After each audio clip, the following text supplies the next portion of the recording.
اب آخری ہے اس میں اخلاص، اور اخلاص کی ضد کیا ہے؟ ریاکاری۔ کوئی عبادت اگر دکھاوے کے لیے کی جائے وہ شرک، یہ شرک خفی کہلاتا ہے۔ مال کی محبت کا شرک بھی شرک خفی ہے، نفس کی اطاعت کا شرک بھی شرک خفی ہے، اور یہ سب سے خفی شرک ہے۔ حضور نے فرمایا صلی اللہ علیہ وسلم، من صلی یرائی فقد اشرکا ومن صام یرائی فقد اشرکا ومن تصدق یرائی فقد اشرکا۔ جس نے دکھانے کے لیے نماز پڑھی اس نے شرک کر لیا، جس نے دکھاوے کے لیے روزہ رکھا اس نے شرک کر لیا، جس نے دکھاوے کے لیے خیرات کی، صدقات دیے، وہ شرک کر چکا۔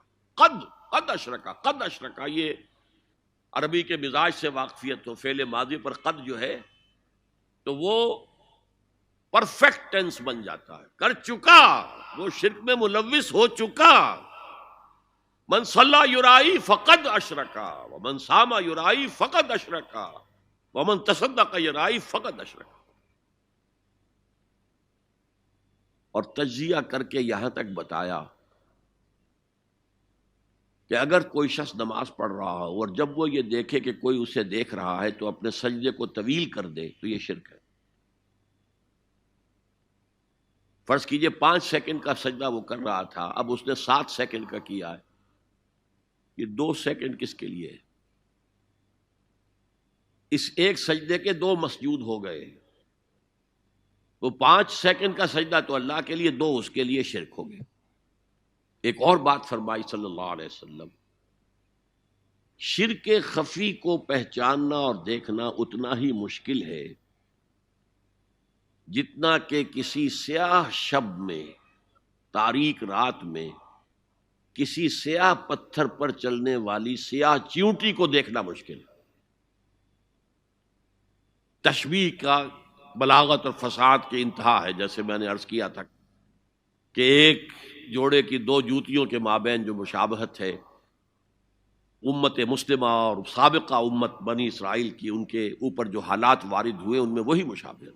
تاریک شب ہے، سیاہ پتھر ہے، اس پر سیاہ چیونٹی رینگ رہی ہے، جتنا اس کو دیکھنا مشکل ہے اتنا ہی شرک خفی کو پہچاننا مشکل۔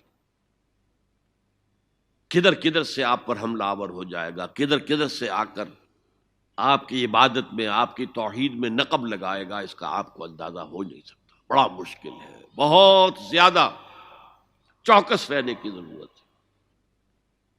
اور اس کا علاج بتایا گیا ہے خاص طور پر عبادات کے ضمن میں، کہ کچھ نہ کچھ عبادت نفل بھی کی جائے، اور نفل عبادت اس طور سے کی جائے کہ کسی کو پتہ نہ چلے۔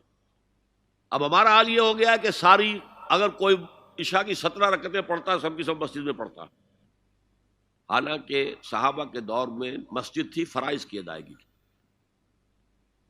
باقی جا کر نماز گھر میں پڑھو گے وہ افضل ہے۔ اور نوافل تو خاص طور پر اگر کسی کو تہجد کی توفیق ہو گئی ہے تو کسی نہ کسی طرح ڈھنڈورا پیٹے گا، اسے جی کیا کریں، بس رات کو جاگنا ہوتا ہے تو طبیعت جو ہے بڑی بھاری رہتی ہے، ہو گیا اپنا ڈھنڈورا پیٹ دیا، تو اس سے تو مرض اور 2 آتشا ہو جائے گا، ریاکاری اور بڑھ جائے گی۔ اسی طریقے سے صدقات نافلہ فرمایا ایسے دو کہ داہنا ہاتھ جو کچھ دے بائیں ہاتھ کو پتہ نہ چلے، کسی کو پتہ نہ چلے۔ اس سے وہ ریاکاری کی جڑیں کٹتی ہیں، ریاکاری کی جڑیں جو ہیں دل کے اندر سے کٹتی ہیں۔ یہ علاج ہے ریاکاری کا، لیکن ریاکاری شرک۔ اب میں آخری بات پر آ رہا ہوں۔ آپ نے سوچا ہوگا کہ اس تجزیے کے تحت تو ہر گناہ جو ہے ادنا سے ادنا گناہ بھی شرک ہے۔ فجر کی نماز کے وقت اگر اٹھ کے نہیں گئے اور چادر یا کمبل کو سیدھا کر کے لیٹ گئے تو یہ شرک ہے۔ پھر کون سے گناہ ہے جو اللہ معاف کرے گا؟ یہ جو میں نے آیت آپ کو 2 دفعہ جو آئی ہے سورہ نساء میں سنائی، ان اللہ لا یغفر ان یشرک بہ ویغفر ما دون ذلک لمن یشاء، اللہ تعالیٰ اس کو تو ہرگز نہیں بخشے گا کہ اس کے ساتھ شرک کیا جائے، البتہ اس سے کم تر جس کو چاہے گا بخش دے۔ تو جان لیجئے یہ جو باریک تجزیہ میں نے کر کے بتایا ہے یہ اپنی جگہ 100% درست ہے، لیکن ان میں جو یہ چیزیں ہیں، کوئی کوتاہی ہو گئی، کوئی گناہ ہو گیا، کوئی شریعت کی مخالفت ہو گئی، نفس کے کسی اس وقت کے دباؤ میں آ کر، یہ گناہ شمار ہوں گے اگر یہ آپ کی طبیعت ثانیہ نہ بن جائے۔ اگر یہ آپ کی سیکنڈ نیچر بن گئے تو ایک گناہ بھی ساری تباہی لانے کے لیے کافی ہے۔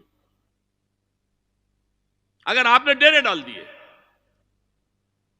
غلطی ہو گئی، معافی مانگو، توبہ کرو، استغفار کرو، اللہ صاف کر دے گا۔ نہیں کرو گے تو پھر ایک گناہ پر بھی دوام اگر ہو گیا اور اس گناہ نے ایک نے بھی تمہارا احاطہ کر لیا تو وہ جہنم میں خلود کی وعید قرآن میں آئی ہے۔ بلا من کسب سیئۃ واحاطت بہ خطیئتہ فاولئک اصحاب النار هم فیہا خالدون۔ کیوں نہیں جس نے کوئی ایک بھی بڑا گناہ، چھوٹا نہیں، یہ چھوٹے چھوٹے گناہ جو ہوتے رہتے ہیں، گناہ کبیرہ لمم جن کو کہا گیا ہے، اس کی اللہ تعالیٰ کے ہاں پکڑ نہیں ہے، بلکہ وضو کرتے ہیں تو ہاتھوں کے اس طرح کے گناہ وہ دھل جاتے ہیں، آنکھوں کے گناہ دھل جاتے ہیں۔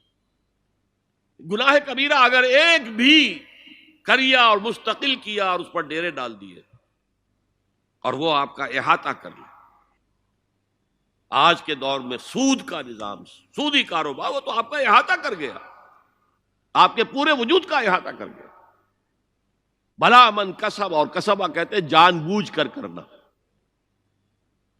ایک ہے خطا سے ہو گیا، غلطی سے ہو گیا، وقتی طور پر کوئی تحریک ایسی ہو گئی، غلط ماحول میں بیٹھے ہوئے تھے، اس کے زیر اثر کوئی آپ سے بھی غلط حرکت سرزد ہو گئی، کبھی نفس کا جوش کچھ ایسا ہوا کہ آپ مغلوب ہو گئے، ٹھیک ہے، ایسنشلی وہ شرک ہے، لیکن یہ شرک گناہ کے درجے میں شمار ہوگا اگر آپ توبہ کر لیتے ہیں، رجوع کرتے ہیں، استغفار کرتے ہیں، اللہ بخشنے والا۔ لیکن اگر ایک گناہ کبیرہ بھی جان بوجھ کر اختیار کر لیا اور اسے مستقل اپنی زندگی کے اندر شامل کر لیا، بلا من کسب سیئۃ واحاطت بہ خطیئتہ فاولئک اصحاب النار هم فیہا خالدون، تو وہ پھر جہنمی ہیں، آگ والے ہیں، اور اس میں ہمیشہ ہمیش کے لیے رہنے والے۔